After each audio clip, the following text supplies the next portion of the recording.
लेकिन आज मेरे साथ एक खास मेहमान एक्सक्लूसिव बातचीत के लिए जुड़े हैं। दिल्ली के उप मुख्यमंत्री और शिक्षा मंत्री मनीष सिसोदिया हैं। उन्हें स्क्रीन पर लाइए। मनीष सिसोदिया, जो मैंने ओपनिंग रिमार्क्स दिए, मैंने कोई गलत जानकारी दी? ये कंफ्यूजन क्यों है, ये असमंजस क्यों है, और इस पर चर्चा भी नहीं है? नहीं, मैं बिल्कुल आपकी बात से सहमत हूं कि काल तो देखिए संकट का है। अब इससे तो हम नहीं बच सकते, भाग सकते कि इसमें कोई विकल्प नहीं है, हमारे पास कोरोना है। लेकिन ऐसे समय में डिसीजन लेना हम सरकारों की जिम्मेदारी है। हम छात्रों के भविष्य को लटका के ना रखें। जितना हम तेज़ी से डिसीजन लेंगे, छात्रों के पक्ष में डिसीजन लेंगे, उतना छात्रों के भविष्य को हम मदद कर पाएंगे। और इसीलिए दिल्ली सरकार ने तो डिसीजन लिया कि भाई एक ऐसे सेमेस्टर में जिसमें आपने बच्चों को पढ़ाया ही नहीं, वैसे सेमेस्टर में आप कह रहे हो भी हम आपको परीक्षा लेंगे। तो परीक्षा किस लिए लेनी है? आपको बच्चे की समझ की बात है ना। आपने 4 साल के कोर्स में बच्चे के 7 सेमेस्टर पास करके वो 8वें सेमेस्टर में आया है। तो 8वें सेमेस्टर में जब आपने उसको पढ़ाया ही नहीं और आप कह रहे हो हम आपको डिग्री तभी देंगे जब हम आपके 8वें सेमेस्टर की परीक्षा ले लेंगे, नहीं तो हम आपको डिग्री नहीं देंगे। ये तो उसके साथ अन्याय है यार। उसको बंद कीजिए ये अन्याय। इनडिसिसिवनेस जो है वो मार डालेगी उस बच्चे को। करता धरता तो आप लोग हैं ना मनीष, आप हैं, यूनिवर्सिटी ग्रांट कमीशन है, पिस रहा है बेचारा छात्र। वो तैयारी भी कैसे कर सकता है? आप मुझे बताइए, आप छात्र होते, आप फाइनल सेमेस्टर में होते, आज आप सरकारों को, आज दिल्ली के शिक्षा मंत्री को, यूनिवर्सिटी ग्रांट कमीशन को, शिक्षा मंत्री केंद्र सरकार को आप क्या कहते अगर आप फाइनल सेमेस्टर में होते?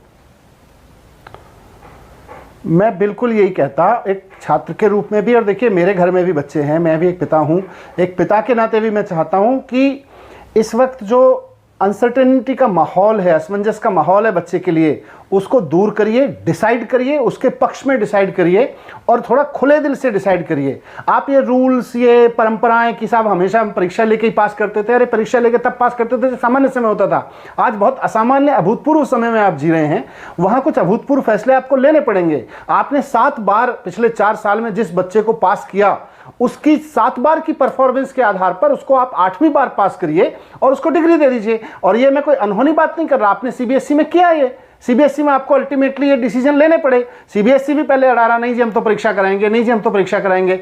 अंत में जब लगा कि अब मामला हाथ से निकल जाएगा, बाहर जा रही है बात, तब सीबीएसई को डिसाइड करना पड़ा। आज यूजीसी अड़ा हुआ है, नहीं जी हम तो परीक्षा कराएंगे, हम तो परीक्षा कराएंगे। किस लिए कराओगे यार? जिस परीक्षा में, जिस सेमेस्टर की आपने पढ़ाई नहीं कराई उस बच्चे को, उसकी परीक्षा करा के आप क्या जानना चाहते हो? पर जहां पढ़ाई नहीं हुई तो डिग्री कैसे मिलेगी? अगर मैं काउंटर सवाल आपसे पूछूं, फिर तो वो डिग्री आधी अधूरी हो गई और बहुत से अच्छे ब्राइट स्टूडेंट के साथ नाइंसाफी हो सकती है कि सबको पास कर दिया। एक आपने बेंचमार्क बना दिया, एक एवरेज आपने मार्किंग सिस्टम बनाकर सबको पास कर दिया, फिर तो गधे घोड़े बराबर हो गए। मनीष,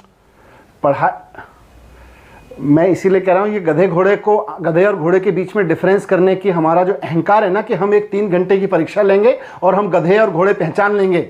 मैं इन परीक्षकों को ही कहना चाहता हूं सबसे पहले कि इस अहंकार ने देश को मार रखा है, पूरी की पूरी शिक्षा व्यवस्था को बर्बाद कर दिया इस अहंकार ने, कि हमारे पास वो जादू की छड़ी है जिसे हम परीक्षा कहते हैं। 3 घंटे में हम पता लगा लेंगे आप में से कौन गधा है और कौन घोड़ा है।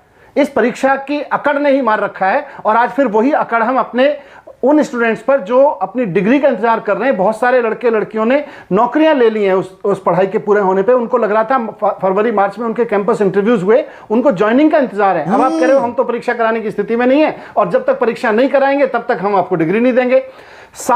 इसीलिए मैंने कह रहा हूं आपसे कि 4 साल के एग्जाम में आप उसको 7 बार परीक्षा लेके पढ़ा चुके हो। और ये जो अंतिम परीक्षा है, जिसको आप अंतिम 8वें सेमेस्टर की परीक्षा कह रहे हो, वो पूरे 4 साल की परीक्षा नहीं होती है, वो भी 6 महीने की परीक्षा होती है। 6 महीने में जो पढ़ाया जाना था उसकी परीक्षा होती है। आपने जो पढ़ाया ही नहीं उसको कह रहे हो हम तो जिद पैड़े हुए